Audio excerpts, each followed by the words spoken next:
I'm closing, it's a point about climate justice, which is really important. I hope that kind of we can have a conversation about that as communities, local communities, what we can do. Because everything about this exhibition is, okay, we've got such a big problem.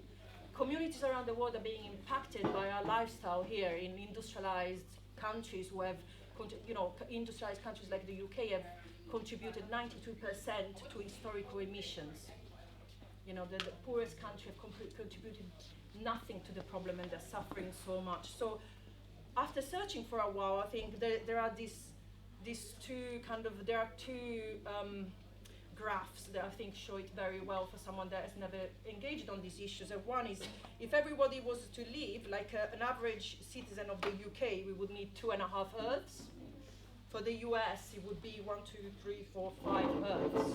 So imagine, our lifestyle, how much impact. So it's just not sustainable. We could not live like the average person in the US. And then finally, this graph, which shows, I'm actually changing this because I don't like it that much, but it shows that 10%, so the top 10% of the population contributes 50% of emissions, 50, half. And only 50% of the population of the world, the majority contributes only 10% of emissions. So imagine one person carrying this massive bucket of responsibility on their shoulder, and when 5 people are carrying a very small bucket, and this needs to be